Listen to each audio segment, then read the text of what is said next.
Good evening, नवाज़िशें, greetings. शौक थे, शौक थे, तसव्वुर था, बस लिहाज नहीं था। शौक थे, तसव्वुर था, बस लिहाज नहीं था। अफसाने थे, किरदार था, बस अल्फाज नहीं थे. So I must thank Delhi Food Walks for having given Delhi cuisine an utterance, which is so desperately required because Delhi is the microcosm of India, and his cuisine has manifestly influenced the cuisine of this country and perhaps the rest of the world. I must confess, I'm used to speaking to an audience, and for the last 1 month, I've been speaking to the mirror, for which I saw a very interesting couplet, and I'd like to quote that couplet to you.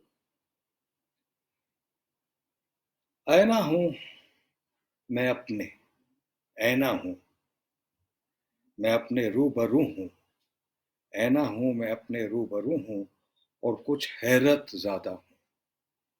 ऐना हूं मैं अपने रूबरू हूं और कुछ हैरत ज़्यादा हूं. ना जाने अक्स हूं, ना जाने अक्स हूं, चेहरा हूं या सिर्फ ऐना हूं मैं. Anyway, enough for poetry. Uh, so the last 1.5 months ago, we convened a whole program on Delhi at the India International Center, where I had the pleasure of meeting Mr. Sapra. It was called Words in the Garden, and I was given the task of talking about Delhi cuisine. And I wrote out something which I am going to read out for you so that you understand where all I'm coming from and why we are actually talking about Delhi cuisine. So I quote, in many ways, the history of Delhi is the history of cuisines, fragrances, fabrics, and architectural styles that came with us with various waves of immigrants over the century. These were so seamlessly adapted into the indigenous culture and tastes that their origins are often forgotten or mindfully overlooked. Our presentation today is a simple mosaic of the magnificence of Delhi's cuisine, generosity of Delhi's cuisine. That legacy often seems to be embattled and embedded all around, and yet it is endowed with an uncanny time-tested resilience. In that resilience, or that perseverance, it has influenced the cuisine culture of India and perhaps its taste for the rest of the world. And I mean it. Now, having said that, my prognosis is very simple. My prognosis is nothing better illustrates the fact that the history of civilization is also the history of food and cooking. And if that be a factual belief, then Delhi's cuisine has in itself influenced India's cuisine and the world at large. And the examples of which are that if you look at the best crossovers that India has given to the world or to the rest of the country, at least 60% of those dishes or products or creations have their genesis right here in your city. Everybody says that Delhi is, it has no culture of its own. Uh, its weather is borrowed either from the Himalayas. These days, it's from the Himalayas or from Rajasthan or wherever else. Yeah, but if you're a mosaic, right, then you choose the best of the world and you make it your own. And that is what Delhi has done. Delhi has made all of us its own, wherever we came from. So, if you look at the history of Delhi, and it has been an uninterrupted city for at least 800 years. Okay, there is an ancient period. which I don't know much about. But I gained utterance in the leafy neighborhood of Nizamuddin. I grew up in Nizamuddin. Now, Nizamuddin, where I grew up in, is at least 800 years old, right?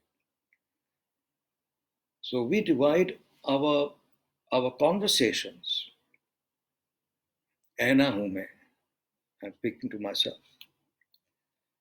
into ancient, which we will not discuss today, but I'm very happy to listen to anybody who has an opinion on ancient Delhi, the medieval period, which is older Delhi, that is Mehroli, Saket, Nizamuddin, and so on and so forth.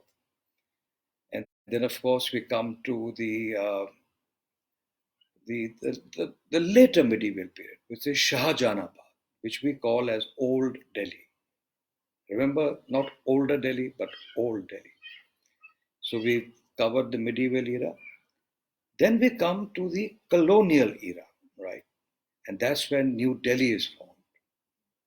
So that is where the English have now uh, taken charge of our lives and our way of life and so on and so forth. Then we come to another era, which is called the Sanctuary of Delhi. Now, at the cusp of India's independence,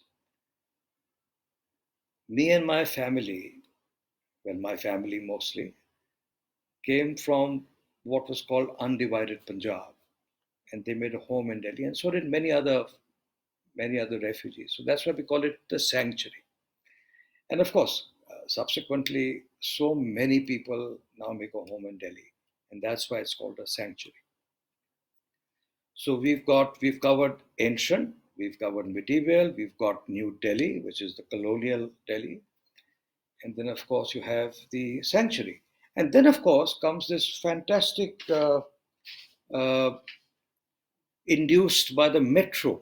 You know, this great unity that the metro forged, what we call as the National Capital Region, right? Which so we will very quickly talk about all these four or five eras. On the ancient, as I said, कि किसको क्या मिला इसका कोई हिसाब नहीं ना मुझ में तसव्वुर है ना मुझ में वो ख्वाब है. So as I said, I will listen to you. The significance of Delhi's cuisine and the way it changed completely was in the medieval period, when these Central Asian hordes descended on Delhi. Why did the Central Asian horde descend on Delhi, you will ask? Well, simply because it was a patch of land in between two great kingdoms. There was Prithviraj Chauhan, whose citadel was Ajmer and so on and so forth, and possibly the border of which was Rao Pithora. And then there was Harsh Vardhan of Kannauj, or of, strangely enough, Thanesar, which is very much in Haryana right now. It's called Kurukshetra now. And then another significant element was it was on the banks of a river. Yes, the river Yamuna or Jamuna, it was called then. And therefore, the land was fertile, there was water. And why did the Central Asian come here? Well, mostly because they were being persecuted by the Mongol hordes. But one thing is very clear, they certainly didn't come to India because of the heat and dust. They came to India or to Delhi because this is the land of milk and sugar. No, not honey. Honey was introduced to the world by the Greeks. We, India, introduced the world to sugar. Greek literature talks very extensively about what Alexander's troops saw as reed-like substances, mithas, sweetness. They had never experienced sugarcane. So, yes, the Central Asian hordes came because of milk and sugar. Now, they were battle-weary bachelor men, right? This was largely the first. Now, when you have bachelors and they are men, there is a great need to uh, eat, to drink, to get together. Togethering is important. Now, the locals, whoever they were, were very particular about eating individually. वो खुद अकेलेपन में खाते थे और my own prognosis कि वो थाली परोसते थे या परोसी जाती थी तो वो थाली में खाते. ये सेंट्रल एशियन बड़े बस्टिंग सिटी से आए, समरकंद, बुखारा, they were used to these bazaars, and that's how the first shops of what we call as pret-a-manger food was introduced, which is ready to eat breads, ready to eat meats, ready to eat vegetables.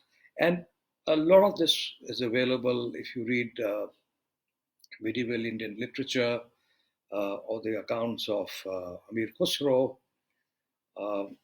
Lots of poetic reference to that. You'll find that. So this khamiri roti that we still enjoy was an introduction of that period. Strangely enough, the samosa came with the Central Asian hordes. Now, the samosa may have come in some other fashion, but it did come in that era. Now, it also coincided with the whole Sufi movement of what they call as silsila, the succession. That is why you find, the two of the great peers of the Sufi faith. That is Qutbuddin Bakhtiar Kaki, close to Mehroli, and Nizamuddin, Hazrat Nizamuddin and Nizamuddin are entombed there. Okay, so they became sacred spaces. Then, of course, came the Mughals, right? Shortly after the Central Asians came the Mughals. Now, the Mughals had already seen that a cake had been baked. What the Mughals did was to add icing to the cake, fondant. They put roses and decorations and so on and so forth. And yes, they did contribute extensively towards Delhi's cuisine.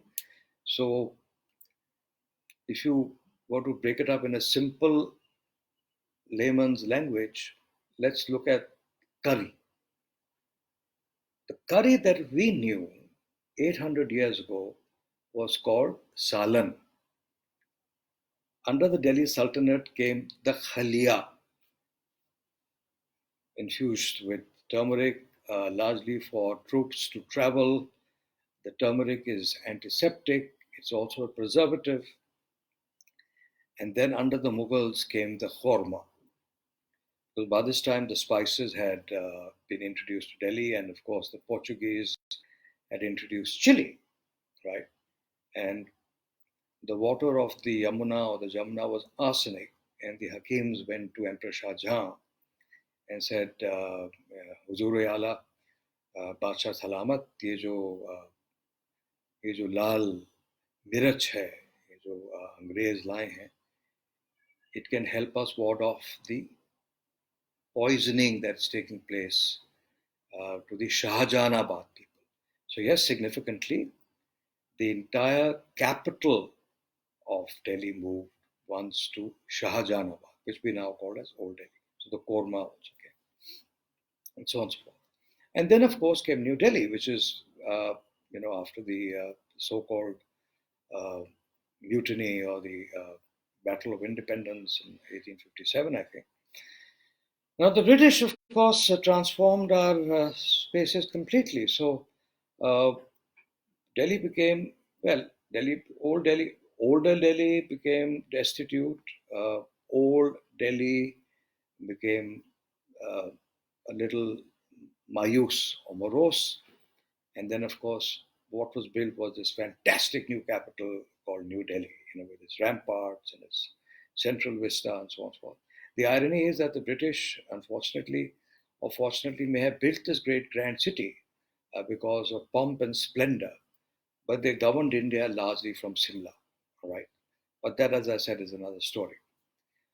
Under the British, our food became very colonial. So my parents typically were children of the colonial period, and they quite loved, honestly speaking, what they called as English food, right? Which is what we were oriented towards as European food, as fried fish and chips, chops, puddings, uh, this baked uh, vegetable au gratin, so on and so forth, and interesting puddings like roly poly uh, and things like that. Of course, jelly and custard and fruits and so on and so forth. And a lot of this remnants, and those of you who go to Vengas extensively and enjoy their eclairs and their pastries and their patties, I love the patties by the way.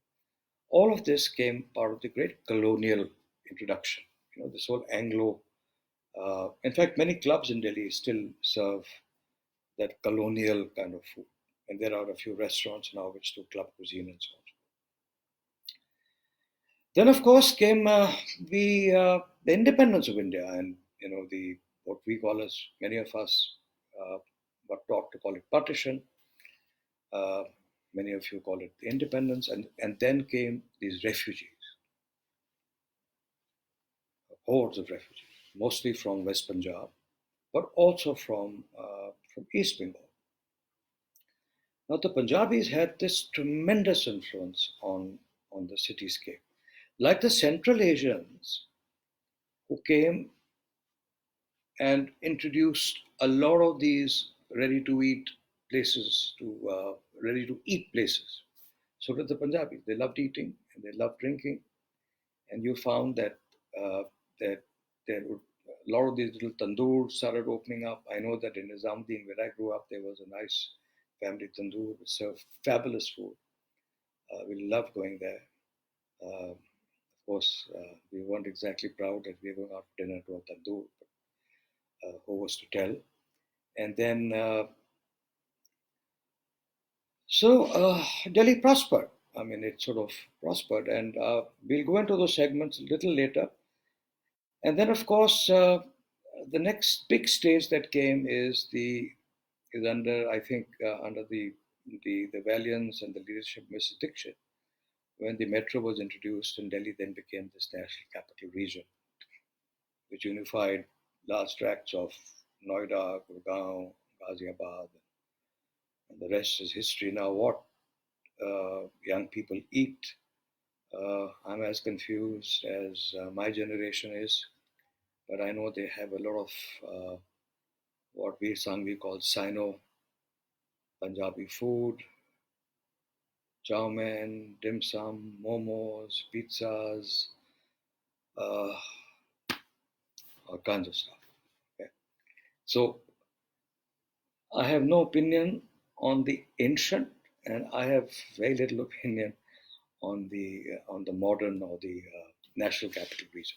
Okay, so let's very quickly look at some of the sub products that I was talking about, and let's look at what the Central Asians gave us at the early medieval period. So the samosa may have come in, you know, with dry fruits, but the samosa that the world knows is the samosa that we now all eat, which is available even in London and in America and in Africa and many parts of Asia, is the samosa that has the peas and the potato, right? At best, there will be a variation, some paneer, some mince, and so on, but the samosa. And the relishes that go with the samosa, the khatti chutney and the meaty chutney, that is from Delhi. Okay, so we are saying that very often, in spite of the fact that the Central Asians gave us fantastic food and the Mughals gave us fantastic food, a lot of that food gets lost in translation. The samosa, for some reason, originally came as sambusa or whatever, has been India's first great crossover. It's available anywhere in the world. And let me tell you, it's not just the diaspora is eating it, the whole world is eating it. Right? You go to a high-end store in London and you can buy one samosa for one wretched for £5 or whatever it is. Then of course the naan. We all love the naan, right? So the world adapted to the naan like it's going out of fashion. Great naan. And the naan was introduced in some fashion during the Central Asian period because the tandoor, the lohe tandoor, the iron tandoor was introduced to Delhi by them. And if you go to Nizamuddin, where, as I said, I was born, and now currently in the news for all the wrong reasons, you will still find some of the old eateries, Bazaar-e Dukana, who still have the lohe ka tandoor and still make that khameri roti or whatever. But I'm talking about the naan that we now know it, the naan with the onion seeds, which is made in the mud tandoor, which was introduced by the Punjabis, I think. Let's go on to the next one, which is the do piazza or the salan. So as I said, the salan was the first curry. Now the salan also is known by the do piazza. Now the do piazza it is known as because वो बरकत होती है. उसपे दो two portions of प्याज पड़ते हैं, बहुत प्याज. ओके, ईरानियन से पूछेंगे तो वो कहेंगे वो दो प्याज. हिंदुस्तानी से पूछेंगे वो कहेंगे बहुत प्याज. सो जो करी है वो सालन है, वो प्याजा है, वो अंग्रेजों के ज़माने में उसको स्टू. आज भी अगर आप जाएं, आप पुरानी दिल्ली में जाएं, उससे पुरानी दिल्ली जो कि हमारी दिल्ली है निज़ामुद्दीन की, उसमें जाएं तो आपको ये स्टू या दो प्याजा ज़रूर मिलेगा. उसका name is now more popular is stew, but actually it's do pyaza. सो वो भी दिल्ली की. चाट, अब वो चाट भी जो है कहाँ से आई? I think mostly from older Delhi, because this is an introduction of the Bania community. See, one community which remained in Delhi seamlessly, भाई वो in the season of arrivals and departures, कोई आया, कोई गया, कोई उधर गया, इधर आया. The Banyas have remained in Delhi for at least 800 years. And if you go to Chandni Chowk and so on and so forth, you'll find that they still have the mainstay of the wholesale trade, and some of the Havelis are still in very good stead. So the Banyas introduced the chaat, and they embraced, I think, a lot of this food which is currently available on the streets of Delhi. Then the next thing, let's go to the biryani now. Yes, so the biryani is कहाँ से लोग कहते रहे. I keep seeing these ads on papers कि यार वो Persia से आई है, ये है, वो है. और पर्शिया से बिरयानी कैसे आ सकती है, उनको खुद नहीं मालूम. The court language of the Mughals was actually Persian. Biryan actually means frying, so fried rice. It was introduced during the Mughal period, and yes, it was introduced, and now it has become a world-besting favorite. Then, of course, we come to the Nargisi kofta. The Nargisi kofta was also introduced in the British period, and the Scotch eggs that the English or the Scottish people serve was actually Nargisi kofta. Veer Sangvi told me that the origin of the Nargisi kofta of the Scotch egg was actually Nargisi kofta. And if you go to some finer places in my part of Delhi or older parts of Delhi, and you make a request, जो हम कहते हैं फरमाइशी खाना. जो street food होता है वो तो स्ट्रीट पे रहता है, जिसकी रिक्वेस्ट करनी पड़ती है, जिसको you have to order, is called फरमाइशी खाना. उसको हम वी कॉल इट, उसमें आप ऑर्डर कीजिए, बहुत लजीज और नफीस होता है. Then of course the Punjabis introduced the tandoori chicken, miracle, the king of kebabs. It was flying all over the world. Air India put it on its first class passenger of having tandoori chicken. And the tandoori chicken was adopted because now look what's happening. Tandoori chicken. So as you simplify the nomenclatures of food, its acceptance worldwide becomes much more feasible. Similarly, was the butter chicken. Butter chicken, simple. The world embraced it. आइए आपको खिलाइए. तो याद रखिए कि जो nomenclatures हैं, जहाँ simplify होते हैं, उनको adopt किया जाता है. Then of course, surprisingly I found when I was in ITC Maurya that the Arabs love palak paneer. There were so many requests by King Hussein, Jordan, the king of Morocco, the Saudi Arabian king भी पालक पनीर खाए, बहुत उनको अच्छा लगता है. Then of course there is malai kofta. For some reason, it's a very popular thing. It's not my idea. I googled it actually. And then of course the garam masala. If the garam masala, all this is from Delhi. गरम मसाला. सो जब भी आप दिल्ली की खाने की बात करिए, hashtag Delhi गरम मसाला, दिल्ली मलाई kofta, Delhi palak paneer, Delhi tandoori chicken. Because Delhi needs this magnificence, it needs this credit. So what we are saying is that the sum total of our conversation is that, and this is just the beginning. I hope that we'll carry on these dialogues. But having said that, we have covered the four important reasons, which is we've covered medieval India, medieval Delhi, we've covered New Delhi, we've covered Sanctuary Delhi, and of course this modern Delhi, where, as I told you, I'm a little hapless. I don't really know what young people are eating today. So my conversation must come to an end by this beautiful couplet by which I heard. It's not my couplet, and I'm going to read that couplet out, or I memorized it actually, and that is called जिसकी खुशबू से भी उठ जाए फिजा, जिसकी खुशबू से भी उठ जाए फिजा, जिसकी रंगत से भी आ जाए मजा, हो नफीस और लजीज हर लुक्मा, हो लफीस और लजीज हर लुक्मा, जिसका जायका हो एक दूसरे से जुदा, खाके खुश हो जाए मेहमान, बेचाते हैं वही दिल्ली का दस्तरखान. So thank you very much for your time. I started a little late because, as you know, I live in a complex and my neighbors were playing music and dancing and clapping.